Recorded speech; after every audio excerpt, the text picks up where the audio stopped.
Hello mga guys! Welcome to my mini vlog. For today's video kay magluto ng pagkuog nilaw oy para sa mo ang panihapon. Kay muragi cravings ko og gulay ron guys. Aww. So nagpakapaka na gyud ang ato ang kalayo guys no. Unya nalunod naman tong mga gulay guys nga angay pahumokon. So ako ang subakan og inununa namo guys. Kay sobra ni siya nga inununan. Unya masayang man ko og mapanos ra.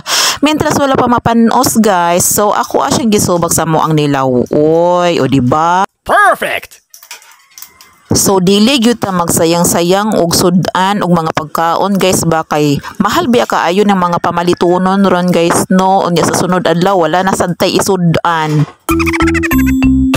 So samot ko kaluya mga guys kay ang panahon perting inita plus diri pa jud ko nagluto sa amo ang dapugan kay nagkahoy ko karon nya init pa jud kaayo mura na gyud ko gi galang-galang ani guys.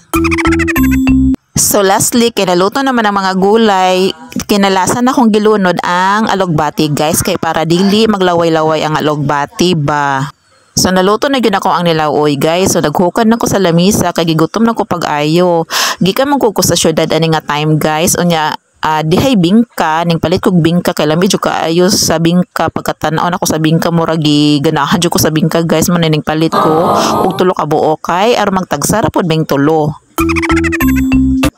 Unya guys, bago pa magud ning abot ning akong hobby aning time kagikan siya nagbiyahe.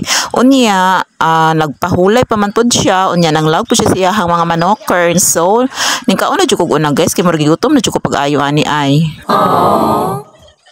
Unya ang ako apong junakins kay nagkaon malagi siya pod og bingka kay kakanunon pud kay siya sa bingka. So dugay pod siya ning duo sa lamisa kay aron manihapon kay mukaon lagi kuno siya una sa bingka. Basta gulay gali nang amo ang sudan guys, dili kaayo ganahan ang akong mga member sa family, pero ako ganahan jud kay ko gulay. Kung dili mo mukaon sa ako ang gulay nga niluto ay balaka mo wala mo imasudan oy. Sige na gyud ko og pangagda og panihapon ani nilang duha ay pero wala pa gyud mo duo sa lamisa. Wala siguro ni panggutma pero ako gigutom na jud ko kaayo mo na nga mukaon na jud ko una ninyo oy. Basta na adjoy TV guys no, malingaw jud pag-ayo nako ang Junakins ng TV ay. That's why inikabuntag labi na kong tingklase sa puton jud ko mo nang ako ang ipapalong ang TV. So mga on sa tanin nyo guys, bye.